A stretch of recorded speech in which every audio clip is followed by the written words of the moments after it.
Islam melarang, kita dilarang oleh Nabi kita tidur menjelang maghrib, betul? Bukan karena nanti ketidian setan, bukan ya. Secara medis diketahui bahwa orang yang kebiasaan tidur antara asar sampai maghrib itu akan menurunnya daya tahan tubuh. Jadi gampang sakit infeksi Pak kalau Bapak tidur menjelang maghrib. Kalau sekali lagi setelah sholat subuh gampang pikun, aliran darah ke otak itu tersumbat, ya, jadi stroke penyakitnya. Tapi kalau tidur setelah asar sebelum maghrib, itu daya tahan tubuh kita akan menurun. Materi terakhir ini 6 langkah praktis, ya, Bapak bisa lakukan di rumah mulai hari ini. Langkah pertama, mulai hari ini jangan makan malam, Pak.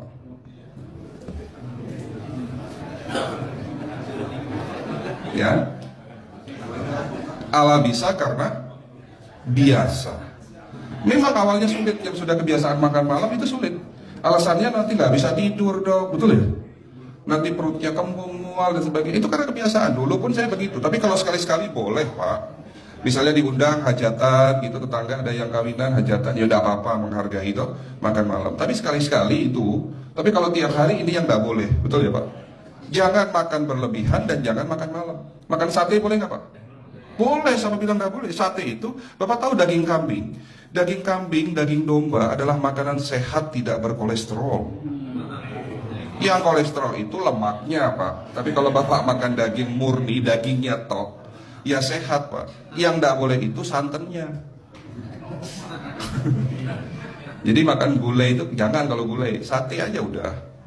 Ya, ataupun dibuat apalah, dibuat empal. Ya.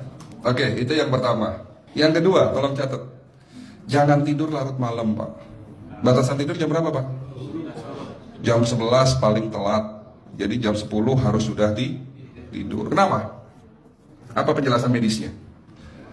Orang yang tidur di atas jam 11 akan terganggu fungsi livernya, Pak. Dimana liver kita ini fungsinya banyak. Ya, ada 500 fungsi liver loh, Pak. Fungsi jantung ada berapa, Pak? Fungsi jantung 1. Fungsi jantung tugasnya untuk pompa darah. Fungsi ginjal ada berapa? 2. Absorpsi dan filtrasi. Fungsi liver 500 fungsi. Jadi organ yang paling berat dalam tubuh kita kerjanya adalah liver. Liver akan rusak manakala kalau kita tidur di atas jam 11 malam. Berarti 500 fungsi liver bisa rusak, Pak. Ini salah satu penyebab diabetes. Bukan hanya kerusakan pankreas, tapi rusaknya liver bisa jadi penyakit diabetes, Pak.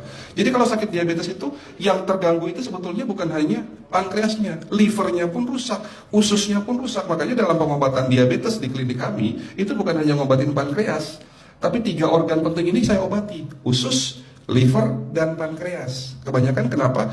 Kalau dalam pengobatan tradisional, mereka tahunya diabetes itu hanya pankreas, ya kan? Tapi di sini dalam pengobatan holistik, orang yang kena liver itu 3 organ ini pasti rusak: usus, liver, dan pankreas. Salah satu penyebab dari kerusakan liver akibat kebiasaan tidur larut malam. Jadi salah satu penyebab diabetes pun bisa karena tidur larut malam. Ya, batasan tidur jam berapa? Sekali lagi, jam 11 harus sudah tidur pulas. Jadi jam 10, setengah 11 paling lambat kita harus tidur pulas. Nanti setelah jam 1 boleh bangun. Yang penting jam 11 sampai jam 1 ini harus tidur pulas. Jadi kalau Bapak mau sholat tahajud jam 2, setengah 3 ya monggo. Ya. Oke, itu yang kedua. Yang ketiga, air putih Pak dijaga 2 liter sehari. Bagaimana cara minumnya yang baik? Rasulullah sudah ngajarin kita ada 6 sunnah. Harus duduk, pakai tangan kanan, seteguk demi seteguk, membaca basmalah di saat minum, diakhiri dengan alhamdulillah, kan begitu. Ya, pagi hari minum 1 gelas bangun tidur sebelum sholat subuh. Setelah sholat subuh boleh teh, tapi juga dibilas dengan 1 gelas air putih. Sebelum mandi nanti Pak, minum air hangat.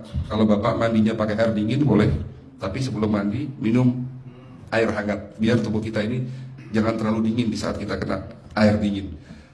Sampai maghrib pastikan 2 liter sudah masuk dalam tubuh kita. Malam mau tidur, tolong perhatikan Ibu ya, malam mau tidur jangan banyak-banyak minum. Nggak boleh minum malam itu segelas sampai 2 gelas mau tidur. Cukup seteguk 2 teguk saja. Karena kalau sampai kita minum mau tidur 1 gelas besar, ginjalnya malah rusak, Pak.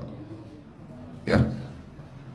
Oke, itu yang ketiga. Yang keempat, puasa. Lakukan puasa secara rutin, insya Allah kita sehat. Nah, untuk penjelasan atau materi puasa, nanti bisa hubungin staf saya. Nanti di bulan Ramadan tahun ini, kalau memang masih ada slot 1 sampai hari ke-20, saya bisa mengisi manasik kesehatan yang berkaitan dengan manfaat puasa untuk kesehatan. Insya Allah kalau memang masih ada slot waktunya, karena kita di bulan Ramadan hanya 20 hari kita mengisi manasik. Ya. Oke, itu yang keempat.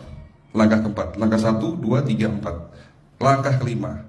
Nah, sebelum saya menjawab yang kelima, saya ingin membacakan sebuah sabda Rasulullah.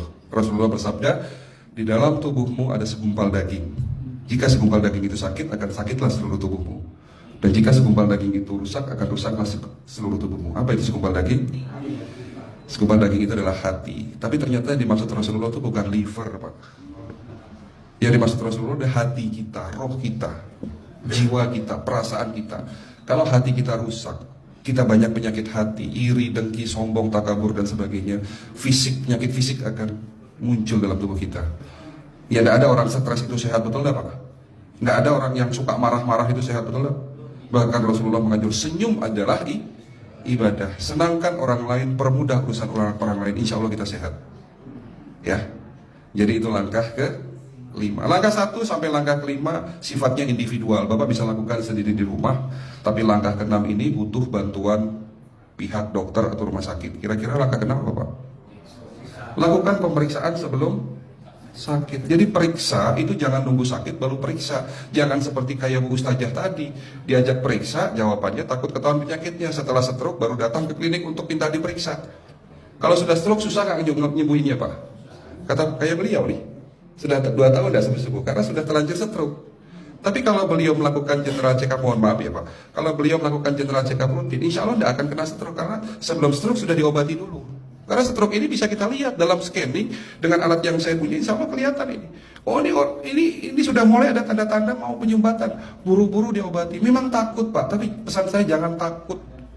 Ya lakukan pemeriksaan supaya kita tahu, supaya kita kenal. Gitu ya Pak. Jadi kira-kira di jemaah ini ada tidak yang mau saya ajak periksa kita semua? Pesan terakhir dari saya, lakukan pemeriksaan sebelum terlambat. Ini pesan saya dan pesan seluruh dokter di dunia sebetulnya. Lakukan pemeriksaan sebelum terlambat. Ya, karena dengan kita melakukan pemeriksaan kita akan kenal tubuh kita. Kalau sudah kenal kita akan sayang sama tubuh kita. Betul Pak? Ada pepatah mengatakan tidak kenal tidak sayang. Cukup sekian dari saya. Mohon maaf kalau penyampaian kami kurang baik.